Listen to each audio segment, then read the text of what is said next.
Halo teman-teman, apa kabar? Semoga kita semua dalam keadaan sehat ya. Kami dari kelompok 8 ingin menjelaskan materi mengenai virus. Tapi sebelumnya, izinkan kami memperkenalkan diri dulu ya. Perkenalkan, nama saya Nani Widasari Zaluhu, NIM 200205184. Perkenalkan, nama saya Azirna, NIM 202055152. Perkenalkan, nama saya Wuninggali Sanubari Kardia Dinata, NIM 200205196. Nama saya Purbasari Siworo, NIM 2002055188.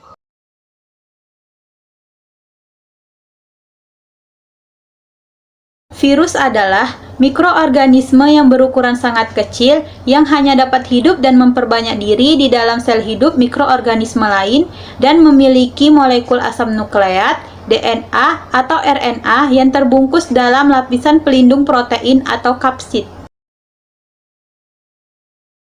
Sejarah virus. Virus pertama kali ditemukan di akhir abad 19, yaitu di tahun 1882. Saat itu, ilmuwan asal Jerman, Adolf Meyer, mempelajari penyakit pada tanaman tembakau yang menyebabkan pertumbuhannya terhambat. Selain itu, pada daunnya pun muncul bintik-bintik putih. Meyer menemukan bahwa ia dapat menularkan penyakit tersebut pada tembakau sehat menggunakan getahnya. Meyer kemudian berhipotesis bahwa penyakit mozaik tembakau disebabkan oleh bakteri berukuran sangat kecil, sehingga tidak terlihat di mikroskop. Ahli biologi Rusia, Dmitri Ivanovsky, kemudian menguji hipotesis Meyer. Ia mencoba menyaring getah daun tembakau yang terinfeksi menggunakan filter yang dirancang untuk menahan bakteri. Namun, getah tersebut rupanya tetap menularkan penyakit ke tanaman tembakau sehat. Ivanovsky kemudian menyimpulkan dua kemungkinan. Penyakit itu disebabkan oleh mikroba yang berukuran lebih kecil dari bakteri, atau mikroba tersebut mempunyai zat yang dapat menembus jaringan. Dibantah oleh ahli botani Belanda, Martinus Beijerinck. Ia menemukan bahwa agen penyebab penyakit di getah yang telah disaring dapat bereproduksi. Beijerinck mengemukakan bahwa penyakit tersebut bukan disebabkan oleh bakteri, melainkan cairan hidup bersifat patogen. Temuan Beijerinck dibuktikan oleh ilmuwan Amerika Wendell Meredith Stanley. Stanley berhasil mengkristalkan partikel agen penyakit mozaik yang kemudian dinamakan Tobacco Mosaic Virus atau TMV. Ia juga menemukan bahwa virus tersebut tetap aktif walaupun dalam fase kristal. Ciri-ciri virus. Yang pertama, virus hanya dapat hidup dan memperbanyak diri di dalam sel hidup mikroorganisme lain. Yang kedua, virus memerlukan asam nukleat untuk bereproduksi. Yang ketiga, virus dibentuk oleh sebuah partikel yang disebut virion yang mengandung DNA atau RNA saja. Keempat, virus dapat dikristalkan tetapi masih memiliki patogen apabila diinfeksi ke organisme hidup. Yang kelima, virus bersifat aseluler atau tidak memiliki sel dan organel-organel sel. Sekarang kita masuk pada pembahasan mengenai struktur virus. Secara umum, struktur virus terdiri dari 3 bagian. Yang pertama kepala, kedua leher virus, dan ketiga ekor. 1. Kepala. Kepala virus terdiri dari 2 bagian, yaitu kepala bagian dalam dan kepala bagian luar. Kepala bagian dalam virus mengandung asam nukleat yang dapat berupa DNA ataupun RNA. Sedangkan kepala bagian luarnya diselubungi oleh kapsid. Kapsid adalah selubung protein yang terdiri dari 1 unit protein yang disebut dengan kapsomer. Kapsid berfungsi sebagai pemberi bentuk bagi virus dan melindungi asam nukleat yang ada di dalam virus dari kerusakan. Sedangkan asam nukleat yang ada di dalam virus adalah substansi genetik yang berfungsi untuk membawa kode pewarisan sifat. Yang kedua, leher virus. Leher virus merupakan tempat yang menyambungkan antara bagian kepala virus dan bagian ekor. Leher virus berfungsi untuk menyangga kepala virus dan sebagai saluran keluarnya asam nukleat menuju ekor. 3. Ekor. Ekor virus umumnya berbentuk serabut yang terdiri dari serat-serat halus. Bagian ekor virus ini terdiri dari selubung ekor, serabut ekor, lempeng dasar, dan jarum penusuk. Selubung ekor berfungsi untuk menginjeksi asam nukleat virus ke dalam sel. Serabut ekor adalah bagian berupa jarum yang berfungsi untuk menempelkan tubuh virus pada sel inang. Lempeng dasar berfungsi sebagai tempat melekatnya serabut ekor dan jarum penusuk, dan jarum penusuk berfungsi untuk melumbangi sel inang agar asam nukleat virus dapat masuk ke dalam sel inang. Secara umum, virus memiliki beragam bentuk: batang, bulat, oval, filamen atau benang, polihedral, dan seperti huruf T. 1. Batang.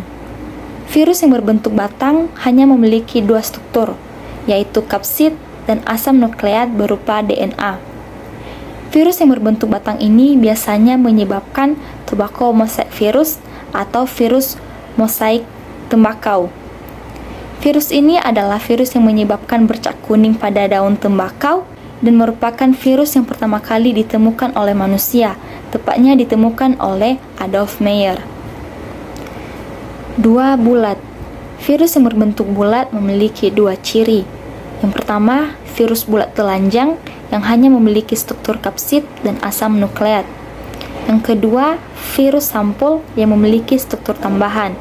Struktur tambahan ini berupa neuraminidase yang berfungsi merekatkan virus ke sel inang, 2 hemaglutinin yang berfungsi menarik antibodi sel inang, yang 3 lipid.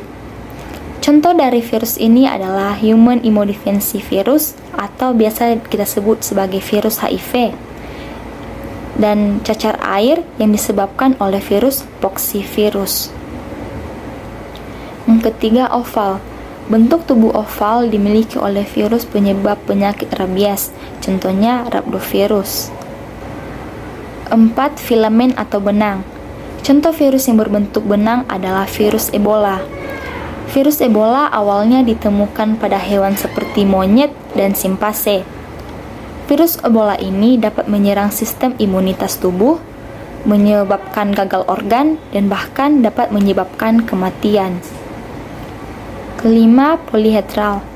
Bentuk virus ini tersusun dari kapsid, kapsomer, asam nukleat, dan glikoprotein. Contoh dari virus ini adalah adenovirus. Adenovirus adalah virus yang dapat menular dengan cepat dan sangat berbahaya, umumnya menyerang anak-anak.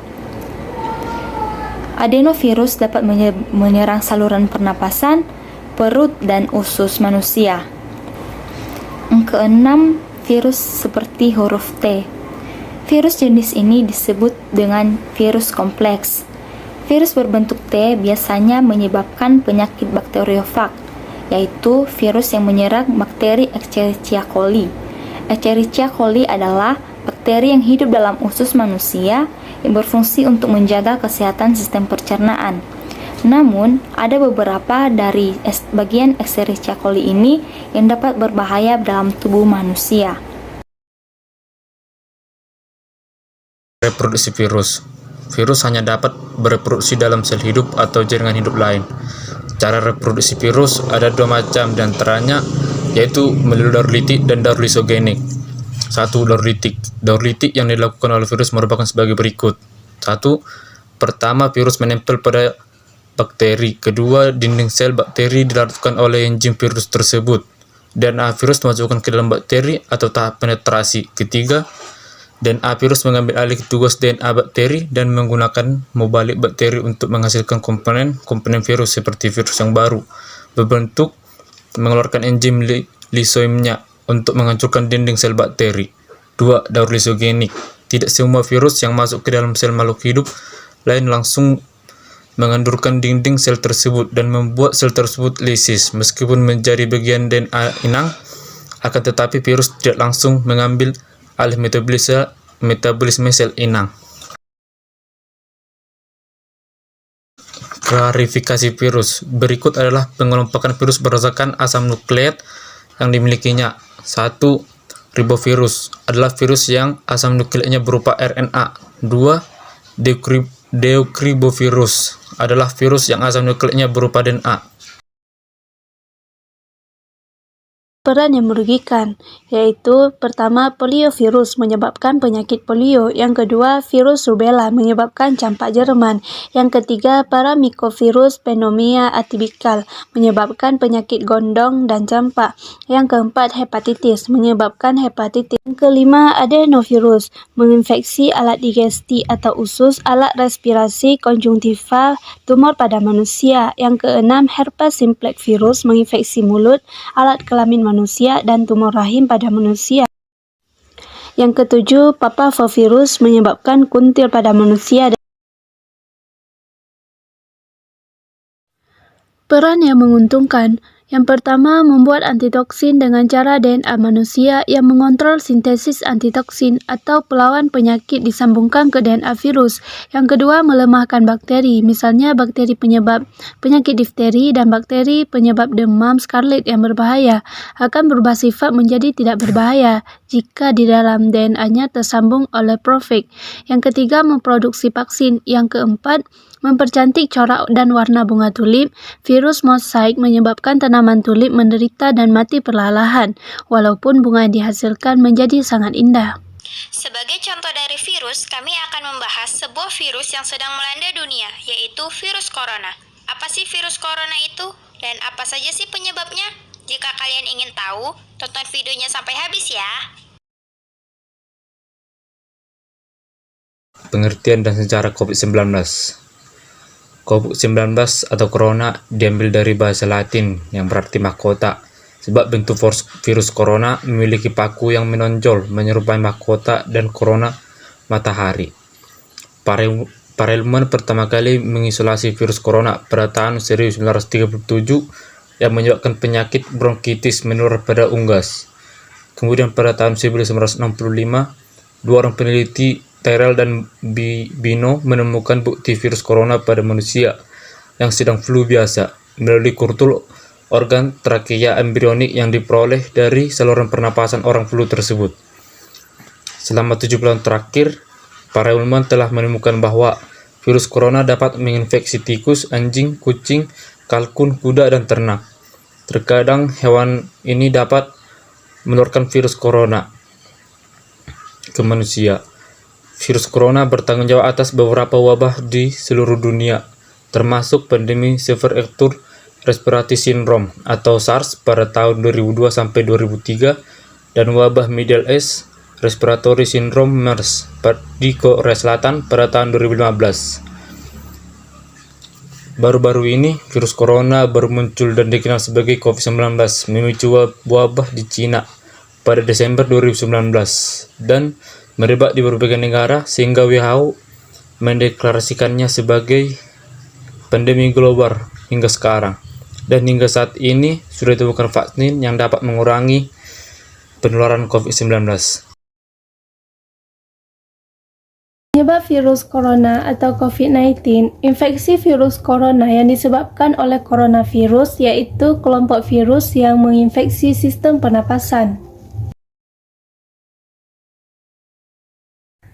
Masing-masing orang memiliki respon yang berbeda terhadap COVID-19. Sebagian besar orang yang terpapar virus ini akan mengalami gejala yang ringan hingga sedang dan akan pulih tanpa perlu dirawat di rumah sakit. Gejala yang paling umum, demam, batuk kering, kelelahan. Gejala yang sedikit tidak umum, rasa tidak nyaman dan nyeri, nyeri tenggorokan, diare, konjungtivitis atau mata merah, sakit kepala, hilangnya indera perasa atau pencium, ruam pada kulit atau perubahan warna pada jari tangan atau jari kaki. Gejala serius, kesulitan bernafas atau sesak nafas, nyeri dada atau rasa tertekan pada dada, dan hilangnya kemampuan berbicara atau bergerak. Diagnosis virus COVID-19. Untuk mendiagnosis virus COVID-19, dokter akan melakukan tahapan 1. Anamnesis atau wawancara medis, 2. Pemeriksaan fisik, 3. Pemeriksaan darah. yang terdiri dari rapid test, swab test, CT scan atau rentgen dada, dan menggunakan alat Genos.